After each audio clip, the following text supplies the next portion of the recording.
The Florida night was ordinary. Streetlights glowed pale over quiet intersections, the hum of traffic lights ticking in rhythm with the still air. It was the kind of shift most officers prayed for, routine, uneventful. Nothing to draw headlines. Then red and blue lights flickered on behind a black sedan. Two uniformed officers stepped out, hands resting near their belts, body cams blinking. To them, it was just another stop, a plate they couldn't quite run, windows they thought looked too dark. Nothing unusual, just procedure, or so they told themselves. Inside the sedan sat a woman alone, hands steady on the wheel, calm, professional. When she rolled her window down, the glow from the streetlight revealed her face, composed, patient, even polite. She asked a simple question, her tone sharp but even. What was the tag run for? The officers stumbled, their explanations awkward and shifting. First the plate, then the tint, then something else. Excuses that unraveled as quickly as they were spoken. She didn't argue. She didn't raise her voice. She only waited, her silence heavier than anything they could muster. The patrol car idled with its lights flashing, a halo of red and blue bleeding into the night. The sound was familiar, the low mechanical hum, the occasional crackle of the police radio. For the officers, it was routine. For the woman sitting behind the wheel of the black sedan, it was something else entirely.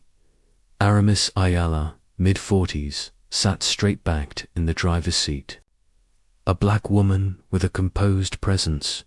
Her features were sharp yet calm, her eyes steady, her voice carrying a quiet authority. She wore no flashy jewelry, no visible title. To anyone else, she might have looked like just another commuter pulled over after dark. And that was exactly why the stop cut so deep. She was never just another commuter. The two officers approached. Their uniforms were crisp, but the weight of their steps betrayed uncertainty. The taller one moved with practiced authority, hand grazing the flashlight clipped to his belt. The shorter officer followed a pace behind, his eyes flicking nervously from the sedan to the street around them.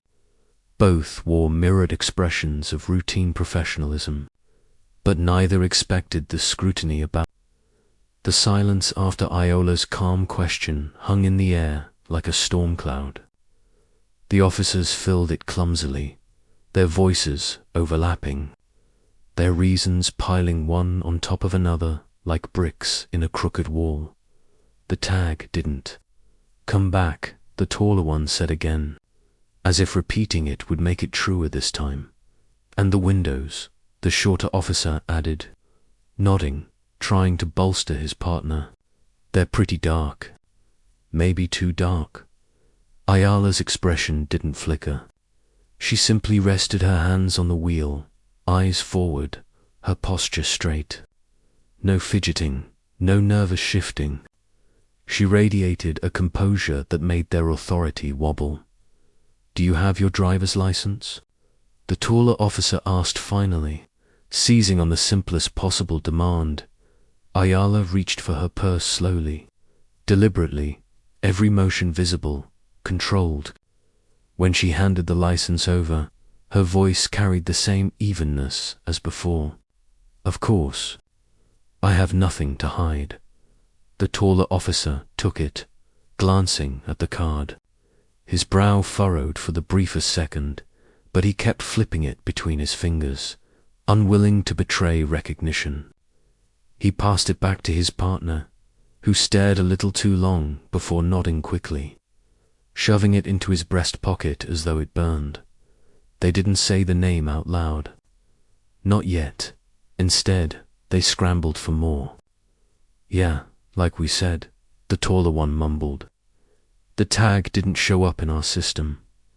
Ayala leaned slightly toward the open window, her voice as sharp as glass. "Your system couldn't read it." A pause. Yeah, the shorter one replied. I mean, sometimes it happens.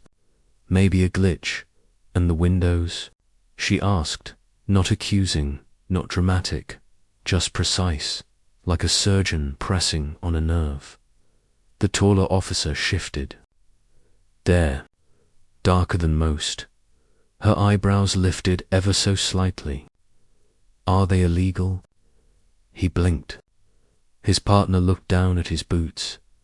No, ma'am, the taller one admitted finally. They're not illegal. The exchange was brief, almost clinical.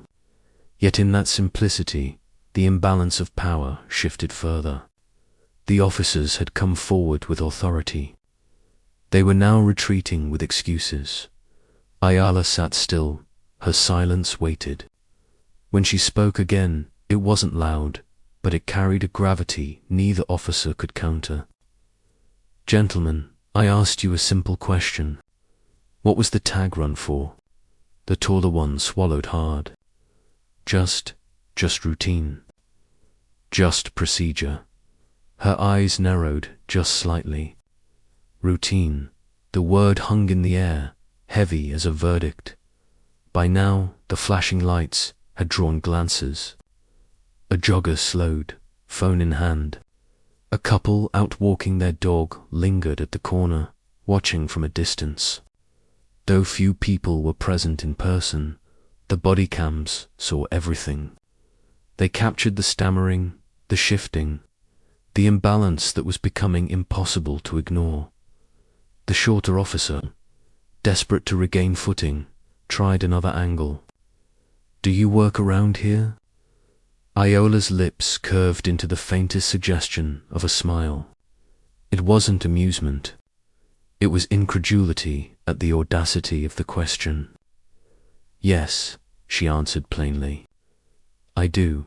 The taller officer cleared his throat again, fumbling with his pen. Well, do you have a business card? We usually collect cards, you know, just for our records. Her patience didn't break, but it thinned.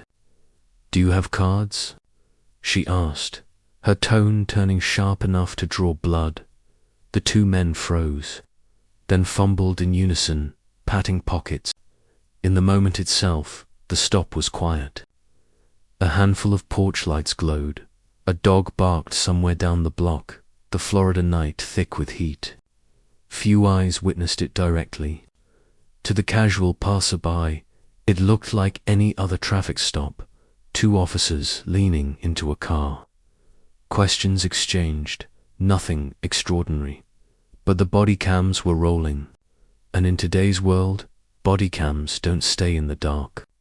They don't disappear into file cabinets. They become public record, searchable, shareable, and explosive once they reach the right screens. When the footage emerged, the true crowd gathered, not on that dimly lit street, but across laptops, phones, and news broadcasts.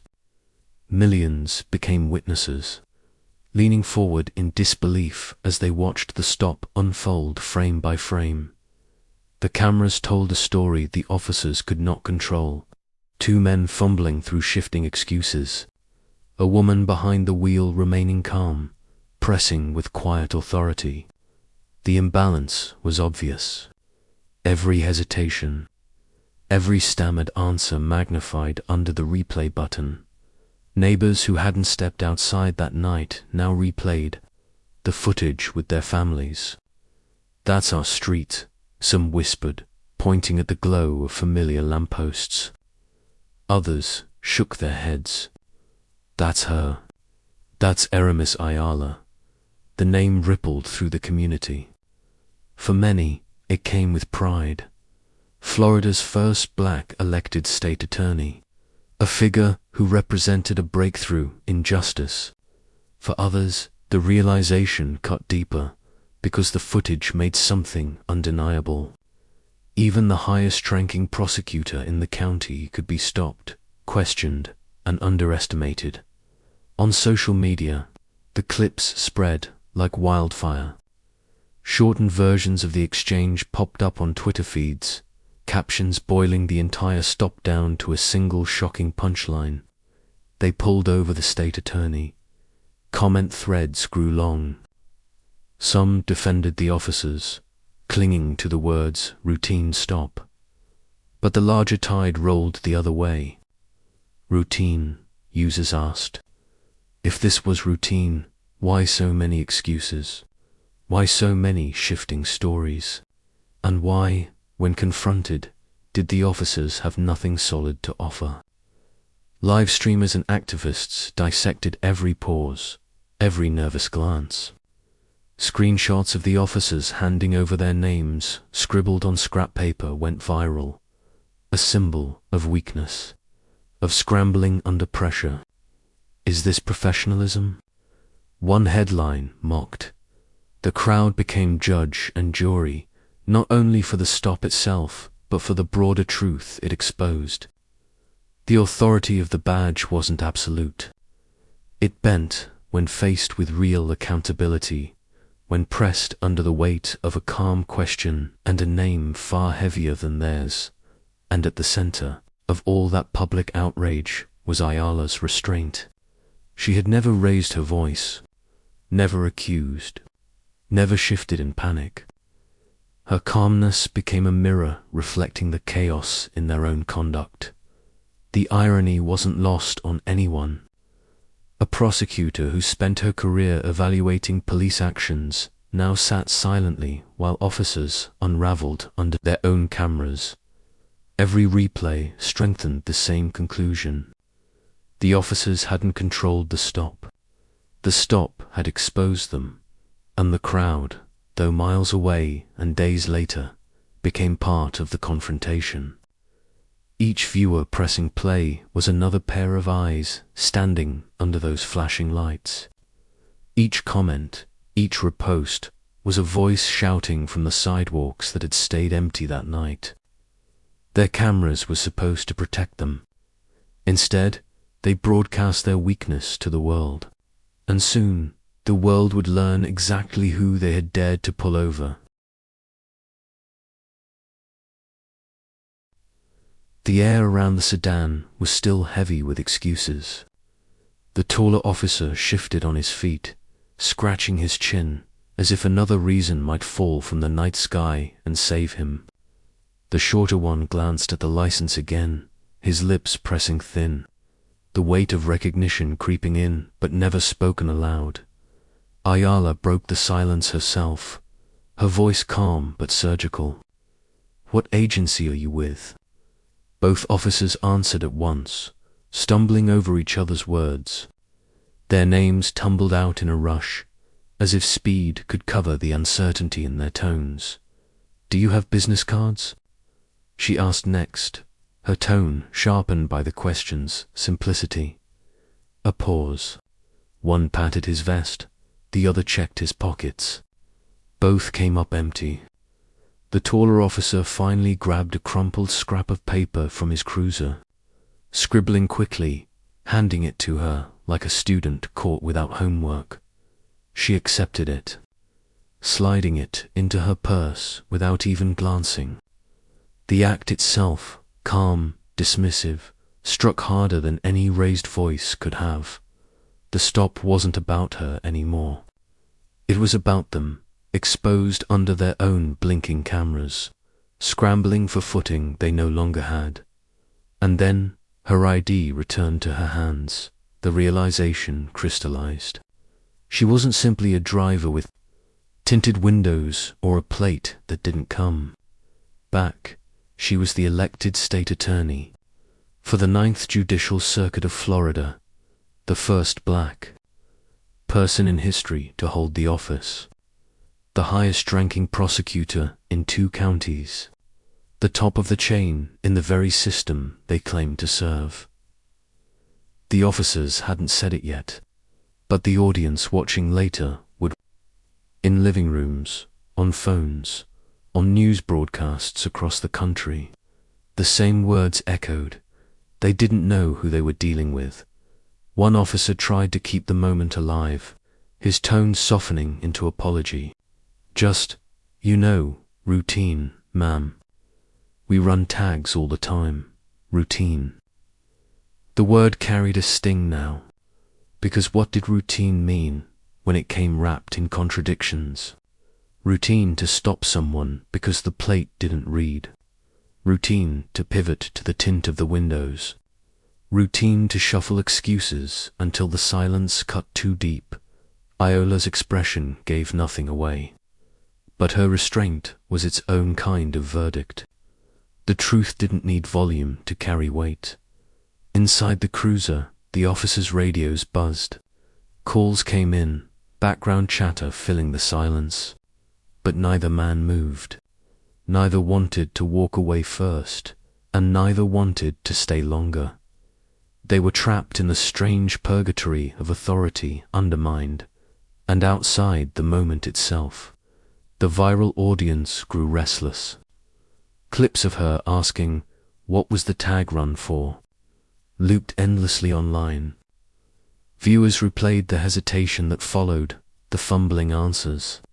The nervous glances, each repeat strengthened the same conclusion. This wasn't a routine stop at all. This was profiling, dressed up as procedure, and then the headlines hit. Florida's first black state attorney pulled over by police. The truth was undeniable, amplified by the power of her name. The turning point wasn't just on that dark street. It was in the way the stop reverberated afterward. The taller officer leaned against the cruiser now, arms folded, but it wasn't the posture of confidence. It was the posture of someone bracing against gravity. The shorter one avoided eye contact altogether, staring at the asphalt as though the ground might offer escape. Ayala remained composed, seated in her car with the same calm expression she had carried since the moment her window rolled down.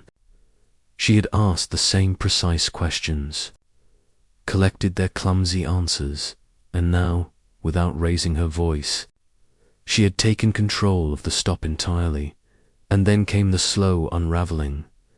Her license had gone back into her hand, her ID tucked neatly into her wallet. But in the moment their eyes fell on it, recognition had struck. This wasn't just another driver. This wasn't just another late-night routine. This was Aramis Ayala, Florida's first black elected state attorney, the chief prosecutor for the entire 9th Judicial Circuit, overseeing Orange and Osceola counties. A woman who had argued cases, led investigations, and held the power to scrutinize their very conduct. The weight of her name hung between them, unspoken but undeniable. The same mouths that had stumbled over excuses a few minutes earlier now fought to form words at all. "All right, ma'am," the taller officer muttered finally, his voice subdued. "We appreciate your cooperation." The shorter one nodded too quickly. "Yeah, appreciate it." It wasn't an order anymore. It was a retreat. Ayala didn't move. She let the silence settle, her calm gaze fixed forward. The authority of the stop had dissolved, replaced by something heavier, a reversal neither man had prepared for. When the footage reached the public, the climax stretched far beyond that street corner. People replayed the precise moment recognition flickered across the officer's face. They paused the video, zoomed in on his hesitation. His retreat, that instant, the shift from authority to embarrassment, became the freeze frame of the entire story. Clips flooded time. They pulled over the state attorney. Headlines screamed. Late-night hosts replayed the footage, shaking their heads, incredulous. The officer's excuses, once spoken into the quiet night, now echoed across millions of screens. The tag didn't come back. The windows are dark. The words sounded weaker with every replay, drowned by the silence that followed Ayala's sharp questions. But it wasn't just their excuses that drew outrage. It was the symbolism. The state's top prosecutor, a black woman breaking barriers in Florida history, reduced in that moment to another suspicious driver. For communities who had lived that reality daily, the footage was confirmation. For those who hadn't believed it, the footage was revelation. The climax wasn't loud. It wasn't explosive. It was quiet, calm, undeniable. Ayala's restraint, standing taller than the badges, pressed against her car window. The crowd that had formed online became a roar. Activists dissected it. Journalists analyzed it. Everyday citizens shared it with captions like "This is why trust is broken." And through it all, when the stop ended, there was no arrest, no citation, no flashing paperwork shoved through a window. There was only a quiet dismissal, a muttered thanks, a quick nod, and two officers retreating to their cruiser under the weight of their own unease. Ayala drove away calmly, her taillights disappearing into the Florida night. For her, the moment was finished. But for the officers, the stop had only just begun, because the footage didn't stay sealed inside their department. It didn't fade into obscurity. It was released, reviewed, dissected, and broadcast on every major network. What they thought was a routine check became national news. Florida's first black state attorney pulled over, the headlines declared. Every replay of the Bodycam footage sharpened the imbalance. Ayala's calm questions slicing against their fumbling answers. Their excuses exposed, their posture shrinking. The department scrambled. Statements were issued. Explanations rehearsed. Routine stop, they repeated. Standard procedure, but the public wasn't convinced. Each excuse felt like another version of the same stammering herd on the roadside. Across the country, viewers recognized the humiliation. This wasn't just about tinted windows or a license plate. This was about perception, about the way authority is wielded, and the way it collapses when confronted with truth. Ayala never gloated. She never rushed to the cameras. Her silence after the incident carried the same power her questions had during it. She didn't need to amplify what millions had already seen for themselves. For Linda, Whitfield, or Daniel Carter in our HOA story, the humiliation was local. But for these officers, it was national. Their faces, once hidden behind mirrored sunglasses and the shield of the badge, were replayed endlessly under the harsh glow of headlines. The governor weighed in. Commentators debated. Activists pointed to the footage as a textbook example of profiling and intimidation dressed up as routine. The phrase itself became a punchline. If this is routine, who else are they pulling over? The consequences weren't prison or pink slips, at least not immediately. The real punishment was exposure. Their authority melted under the flashing lights. Their names carried on the slip of paper handed to Ayala became symbols of weakness. And Ayala, she walked away exactly as she had sat in her car, calm, composed, untouchable. Her dignity intact, her authority reinforced, her role elevated not by what she said, but by what she refused to give: anger, fear, submission. The final irony was unavoidable. In the moment, the officers had believed they were exercising control. In reality, the entire time, control had belonged to her. Their stop ended with embarrassment. But her silence, calm, steady, undeniable, spoke louder than anything they could say. In the end, the stop wasn't remembered for tinted windows, or a tag that didn't come back. It was remembered because two officers underestimated the woman sitting calmly behind the wheel. Aramis Ayala didn't need to shout. She didn't need to fight. Her power came from composure, from a quiet insistence on accountability, from a title she had earned, the first black state attorney in Florida's history. The lesson is simple, yet profound. Real authority doesn't come from flashing lights or mirrored sunglasses. It comes from truth. It comes from service. And it comes from standing firm, even when others try to diminish you. For the officers, their authority ended when their excuses ran dry. For Ayala, her authority grew because she never stepped out of character. She showed that dignity can be louder than any command. And if you're watching this, ask yourself, how many routine stops go unseen? How many voices aren't heard because there's no badge, no title, no cameras to prove what happened? That's why stories like this matter. They remind us that justice isn't given, it's demanded, revealed, defended. If you believe truth should always come to light, subscribe now.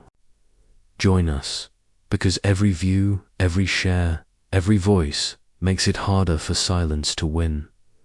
The lights faded, the footage spread, and what began as a traffic stop ended as a national lesson. Real power is accountability.